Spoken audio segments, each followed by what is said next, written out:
नमस्कार, आप देख रहे हैं आज तक। आपके साथ मैं हूं अंजना ओम कश्यप। झारखंड में सीआरपीएफ और राज्य पुलिस के अफसरों की मिली भगत से 3 साल पहले 514 युवकों को फर्जी तरीके से नक्सली बताकर सरेंडर कराने के केस में नए सवाल उठ खड़े हुए हैं। आज तक की सहयोगी मैगजीन इंडिया टुडे की पड़ताल में सीबीआई जांच अब सवालों के घेरे में है। आखिर क्यों आज तक किसी अफसर से कोई पूछताछ करने की जुर्रत तक नहीं समझी गई, जबकि पीड़ितों का बयान है बाकायदा कि हाथ में हथियार थमाने से लेकर सरेंडर कराने तक सारा काम सीआरपीएफ की निगहबानी में हुआ। जैसे हम लोग नौकरी देंगे बोल के पैसा लेगा क्या?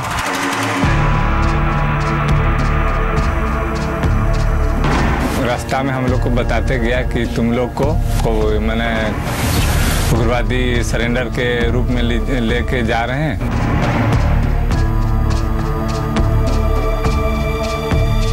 कुछ बोलेगा तो बोलना कि हम पीएलएफआई के हैं, किसी को बोल दिया कि हम माओवादी के हैं।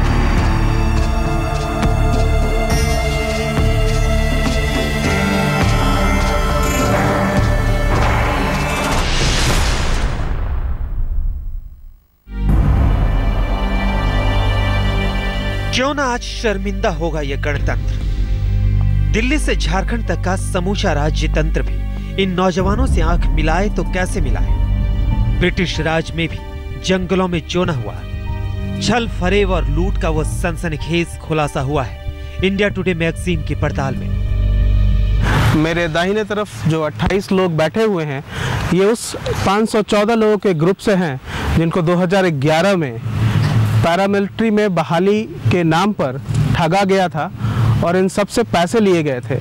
इन लोगों से ये प्रॉमिस किया गया था कि अगर वो नक्सलाइट बन के सरेंडर कर देते हैं तो उनको सीआरपीएफ या अन्य पैरामिलिट्री फोर्सेस में जगह मिल जाएगी।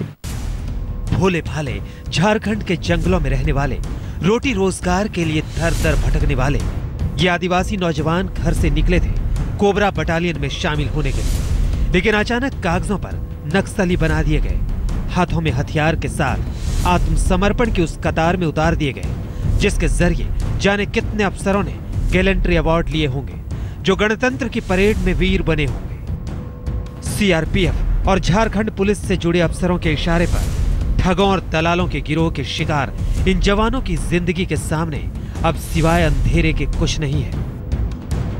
गन दिया गया। कौन सा गन था वो?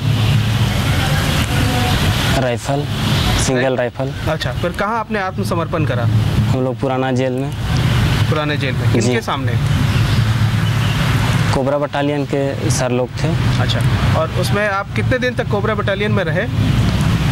2012 10 अप्रैल 2012 से 13 मार्च तक। गुमला का ये कुलदीप पारा अकेला नहीं है। कुलदीप जैसे 514 नौजवान हैं। किसी ने कोबरा बटालियन में भर्ती होने के लिए रिश्वत का इंतजाम करने में जमीन गिरवी रखी, तो किसी ने घर बेच दिया, रिश्तेदारों से उधार लिया और अंत में मिला क्या? फोर्स में रोजगार की जगह पूर्व नक्सली होने का तमगा। रांची की कोबरा बटालियन की कैंप में बेगारी। 1 लाख रुपया दिया। फिर बोला गया कि आपको यहाँ ट्रेनिंग भी होगा, फिर कुछ दिन ट्रेनिंग होगा, उसके बाद नौकरी में दिया जाएगा। Cobra battalion. कोबरा बटालियन में आप कितने दिन रहे? कोबरा बटालियन में 1 साल। पैसे दे दिए आपने 1 लाख रुपए? जी दे दिए। कहाँ से पैसे थे आपके पास? नहीं, जमीन को गिरवी रखी। जमीन गिरवी रखी है? जमीन गिरवी रखे, बैल को भी ले दिए थे, बैल था उसको।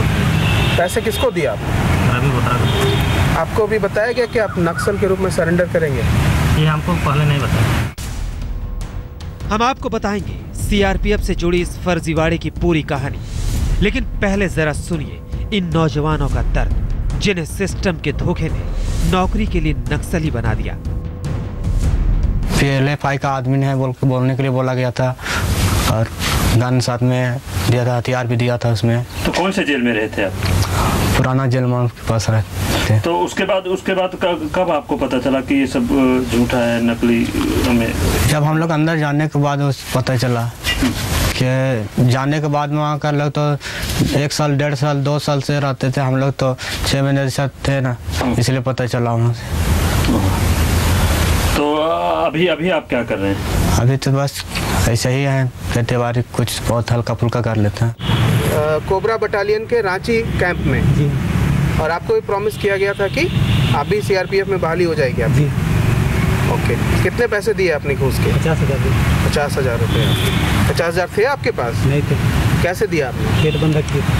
खेत अभी तक बंधक है या छुड़ा लिया आपने? बंधक है ये। खेत अभी तक बंधक है आपका। और आपसे क्या आपको भी नक्सलाइट बनाया गया था? पहले तो नहीं बताया गया था, जैसे वहाँ गए तब बताया गया। PLFI यानी पीपुल्स लिबरेशन ऑफ इंडिया नाम का खतरनाक नक्सली संगठन। तो आप जान गए होंगे कि सीधे साधे भोले भाले आदिवासी जवानों की आंखों में कैसे धूल झोंकी गई, क्यों किया गया ये अपराध। हमारे पीछे रांची पुराने जेल का वही कैंपस है जहां अक्टूबर 2011 से जनवरी 2013 तक 514 युवकों को नक्सलाइट बना के सरेंडर कराया गया था। ये युवक नक्सलाइट कहलाने के लिए इसलिए राजी हुए थे क्योंकि उन्हें बताया गया था कि उन्हें इसके बाद सीआरपीएफ अथवा किसी अन्य पैरामिलिट्री फोर्स में जॉब दिए जाएंगे। 2013 के जनवरी माह तक जब तक वो वहाँ रहे उन्हें कोई नौकरी मिली नहीं। कैमरा पर्सन चंद्रदीप के साथ अमिताभ श्रीवास्तव, रांची, आज तक। ये रिपोर्ट देखी आपने। अहम सवाल आज ये है कि आखिर सीबीआई जांच अटकी कहां है? क्यों आज भी वो अफसर और मुजरिम आजाद हैं जिन्होंने 514 बेगुनाह युवकों की जिंदगी को फर्जी तरीके से नक्सलवाद के अंधेरों में ढकेल दिया? आखिर उन्हें सजा कब मिलेगी?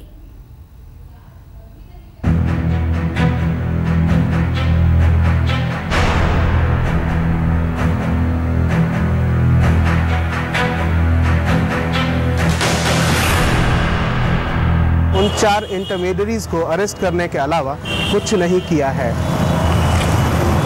ये सरकारी अहाता है, ये जेल कैंपस था, यहाँ कोबरा बटालियन का कैंप था। सवाल उठता है कि क्या किसी सरकारी अधिकारी के शह के बिना आम लोगों को यहाँ रखा जा सकता? साल 2011 से रांची में चल रहा नकली नक्सलियों के फर्जीवाड़े का मुद्दा आज भी जस का तस और वही का वही है। सीबीआई जांच एक कदम आगे बढ़ नहीं सकी है तो सवाल उठने लाजमी है कि आखिर ऐसा क्यों है, जबकि रांची से दिल्ली तक सरकारें बदल चुकी हैं, हुक्मरान बदल चुके हैं। ये मामले को पिछली सरकार ने सीबीआई को सुपुर्द कर दी है, तो सीबीआई का जांच करने का इंतजार करना चाहिए हमें। और सीबीआई जांच के उपरांत ही इस संदर्भ में मैं कुछ कह सकता हूं। झारखंड के सीएम को इंतजार है कि सीबीआई जांच पूरी करे, लेकिन 514 झारखंड के नौजवानों की चिंता आखिर कौन करे, जिनकी जिंदगी सिस्टम की लापरवाही ने अंधेरे में ढकेल दी। भी आप क्या कर रहे हैं? अभी तो बस ऐसे ही है, खेती बाड़ी कुछ बहुत हल्का फुल्का कर लेते हैं। तो पैसे आपके पास थे या अरेंज किया था कहीं से? नहीं, जमीन गिरवी रख के दिए हैं। तो अभी आपने जमीन छुड़ा ली अपनी? नहीं, अभी नहीं छुड़ाई है। क्या चाहते हैं आप? अभी तो न्याय चाहिए हम लोग। हमको कुछ निदान चाहिए, उसका कुछ सुविधा चाहिए। एक तो नौकरी चाहिए या तो जो बनता है वही। नौजवानों को नौकरी की जगह नक्सली बनाने के इस फरेबी मिशन में अहम पेच झारखंड के मौजूदा डीजीपी डीके पांडे को लेकर भी है, जो आदिवासियों को नक्सली बनाने के फर्जीवाड़े के बाद सीआरपीएफ के आईजी थे। मामले की जांच में अब सीबीआई के सामने सवाल है कि सीआरपीएफ के उन गुनहगार अफसरों से पूछताछ कब होगी जिन्होंने 514 आदिवासियों को नकली नक्सली बनाकर महीने दर महीने कोबरा कैंप में रखा। राज्य सरकार के गुनहगार अफसरों की जांच कब होगी जिन्होंने नक्सली पुनर्वास नीति का मखौल बनाया, नक्सली पुनर्वास के पैकेज की बंदरपांट की, नकली नक्सली बनाकर निर्दोष नौजवानों की जिंदगी से खिलवाड़ का यह धंधा और कितने राज्यों में फैला है। क्योंकि ये 2012 से ही ये चल रहा था ये यहाँ पर, और जब हमारे संज्ञान में ये सब्जेक्ट आया, जब मैंने उसको समझने का प्रयास किया तो इसमें बहुत सारे इन्वॉल्वमेंट नज़र आए। असम के भी इन्वॉल्वमेंट नज़र आए, नागालैंड से भी जुड़ा नज़र आया, उड़ीसा से भी जुड़ा नज़र आया, झारखंड से भी जुड़ा नज़र आया कि मामला सीबीआई देख रही है। तो अब जब मामले सीबीआई को देख रही है तो निश्चित रूप से सीबीआई जांच के बाद दूध का दूध और पानी का पानी होगा।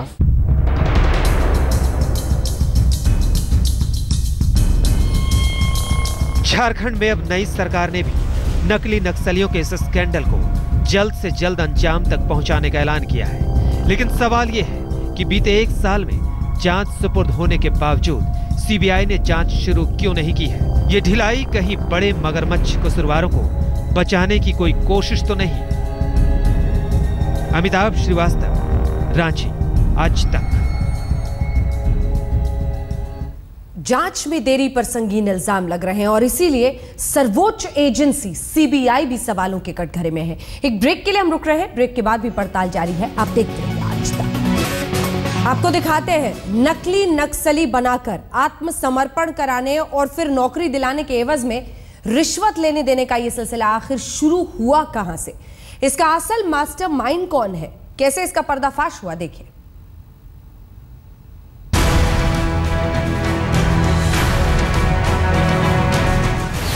मैं बोल रहे थे कि हम लोग कोबरा बटालियन में काम करते हैं, सीआरपीएफ से। सीआरपीएफ कोबरा बटालियन में। तो मैं बोला कि उसका कोई प्रूफ? तो बोला कि प्रूफ तो अभी तो नहीं बता सकते हैं। लेकिन क्या बोला क्या था उन्होंने आपको? वो लोग बोला कि 1 लाख दो। वो आदमी को जैसे आदमी देखते थे वैसे बोलते थे 1 लाख दो। तो मैं बोला मेरे पास तो 1 लाख पैसा है नहीं। वहाँ कोचिंग किया करते थे वहाँ, तो ऐसे ही बोला गया था वहाँ पर। तो पैसा तो हम लोग जमा किया। उसके बाद कितना पैसा जमा किया आपने? 1,40,000 से।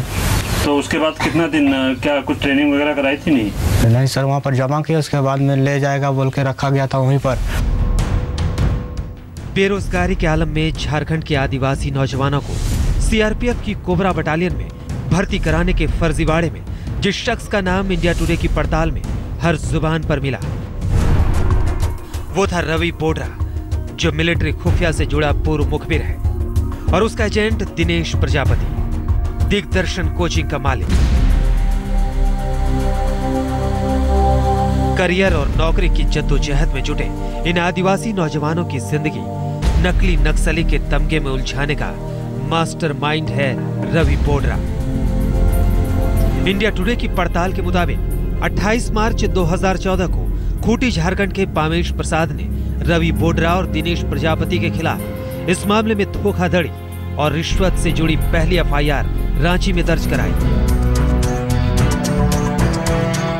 दरअसल भोले भाले आदिवासी युवकों के साथ पामेश ने कोबरा कैंप में समझ लिया कि उनके साथ धोखा हुआ है।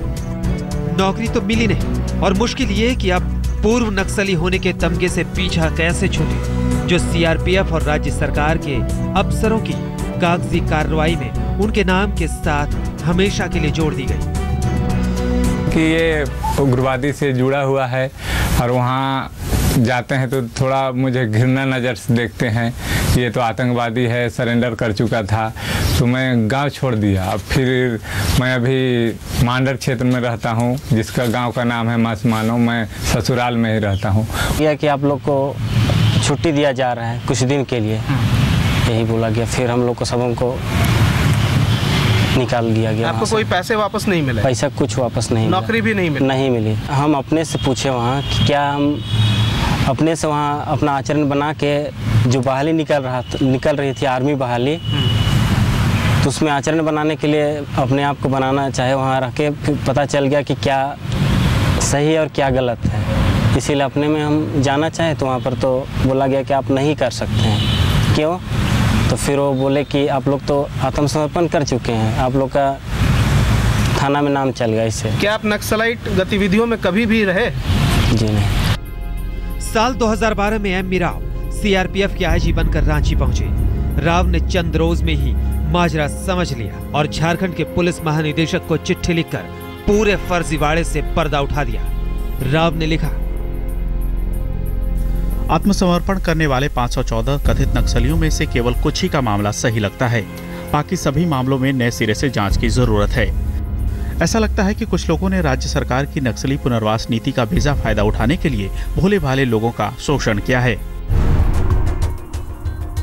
रवि की चिट्ठी का नतीजा ये निकला कि झारखंड के गृह मंत्रालय ने मामले की पड़ताल शुरू की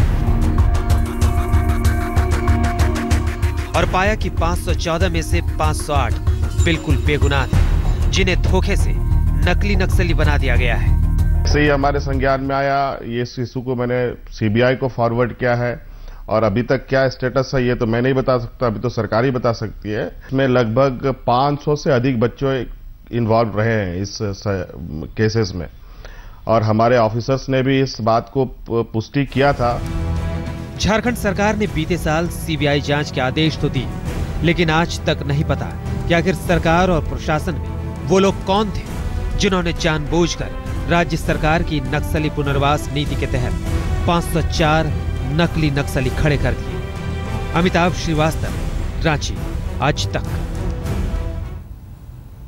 इंडिया टुडे एक्सक्लूसिव आपने देखा, जिसमें यह भंडाफोड़ हुआ है आखिर नक्सलवाद से ये देश क्यों नहीं लड़ पा रहा है, क्योंकि पुलिस का, सीआरपीएफ का रवैया ऐसा रहा है। मासूमों को नकली तरीके से नक्सली बताकर उन्हें नौकरी का झांसा देकर गिरफ्तार किया जाता है। ब्रेक के लिए अब रुक रहे हैं, आप देखते रहिए आज।